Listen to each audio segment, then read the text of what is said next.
माननीय अध्यक्ष जी, पूरे प्रदेश में मेरे से पूर्व भी माननीय नेता प्रतिपक्ष यशपाल आर्य जी ने, प्रीतम सिंह जी ने, उपनेता भवन कापड़ी जी ने भी रखा है। मैंने उसके साथ अपने आप को जोड़ते हुए कहना चाहता हूं कि तराई में भी एक बहुत सारा जमीनों के ऐसे मामले हैं जहां लोग कुछ 40 साल से, कोई 50 साल से और इससे ज्यादा 70-80 साल से लोग बसे हुए हैं।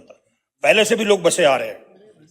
जब जमीनें 99 साल की लीज पे कुछ फार्मों को दी गई, चाहे प्रयाग फार्म हो, खुरपिया फार्म हो, उसके अंदर लोग पहले से बसे हुए थे और उनको भी आज उजाड़ने की बात हो रही है। उनको भी कोई मालिकाना हक देके उनको बसाने की बात सरकार के द्वारा नहीं की जा रही है।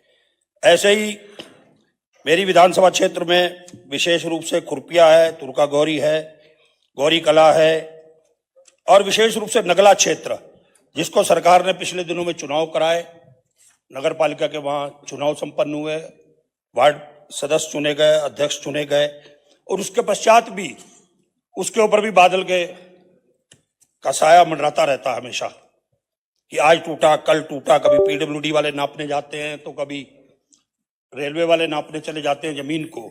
ऐसे बहुत सारे क्षेत्र हैं जिनके अंदर भूमिधर का अधिकार चाहिए। कई प्रकार की जमीनें हैं, मेरे से पूर्व बताया गया, वर्ग 4 की हो, का की हो, खा की जमीनें हो। इन जमीनों को आज तक मालिकाना हक नहीं मिल पा रहा। जो लोग बैठे हैं उसके ऊपर और वर्षों से जोत रहे हैं। वर्षों से इसलिए जोत रहे हैं कि 2 खेतों के बीच का नाली थी, नाला था, बंद हो गया, पानी आना बंद हो गया सालों से, कई साल हो गए, 30-40 साल से किसान ने जोत लिया। उसके नाम खसरा खतौनी भी दर्ज है खतौनी में। उसके पश्चात भी उसको आज तक मालिकाना हक नहीं मिल रहा। जिलाधिकारी के चक्कर काटते हैं, फाइलों के लिए घूमते हैं, सरकार स्कीम बनाती है पर उनको पट्टा मिल नहीं पाता। ऐसे कई सारे क्षेत्र है। शांतिपुरी नंबर 5 का क्षेत्र है। अभी 20 गांव का जिक्र किया आपके सामने ही।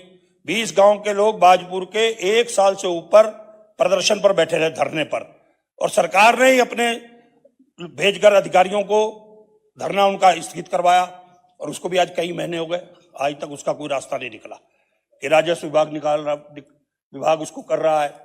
अब आप जानते हैं कि ऐसी स्थितियां क्यों उत्पन्न हो रही हैं। उत्तर प्रदेश के समय कई, जैसे हमारी डाम है, धौरा डाम है, इस डाम का आज तक बंटवारा नहीं हो पाया। कई पत्र हमने उत्तर प्रदेश मुख्यमंत्री जी को भी लिखे, माननीय सिंचाई मंत्री जी को भी लिखे, माननीय मुख्यमंत्री जी को भी लिखे, पर आज तक हम उत्तर प्रदेश से अपनी संपत्तियों को ले नहीं पा रहे। कल सिंचाई का जिक्र हो रहा था, नहरों का, आज तक कई नहरें नहीं हमें मिली हैं, मालिकाना हक नहीं हमको मिला। नहरों के ऊपर जो बसे बैठे हैं लोग, नहर के किनारे कई इंजन है, एक नहीं कई इंजन है।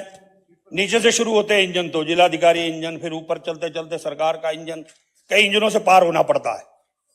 पर गदरपुर में एक महतोष बोर्ड है, वहां पर नहर किनारे बसे हुए लोगों को आज 40-50 साल से तो मुझे देखते हो गए, उनको कभी न कभी तोड़ने के लिए पहुंच जाते हैं, हटाने के लिए पहुंच जाते हैं। तो ऐसे माननीय अध्यक्षा जी, इनको ऐसे लोगों को, जो बसे हुए लोग हैं, जिनको सालों साल हो गए, इनको पंतनगर के क्षेत्र हैं, एयरपोर्ट के विस्तारीकरण की बात हो रही है पर वहां के लोगों को बसाया नहीं जा रहा, उनके लिए पहले जमीन नहीं उपलब्ध कराई जा रही। हटाने की बात सब जगह होती है। आज तक सरकार ने नहीं कहा कि हम किसी को बसाएंगे।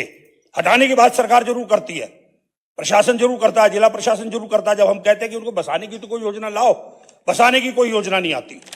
तो हमारे क्षेत्रों में भी, तराई के क्षेत्रों में भी बहुत बड़ा लोगों के अंदर संकट है और ये निश्चित रूप से हल होना चाहिए। जो जमीनों पर, अलग अलग प्रकार की जमीनों पर बैठे हैं श्रेणियों की, उनको मालिकाना हक मिलना चाहिए, भूमिधर अधिकार मिलना चाहिए। यह विषय बड़ा गंभीर है। इसकी तत्काल इसको रोककर लोकमत के 310 की चर्चा जो है, सदन रोककर चर्चा की मांग करता हूं।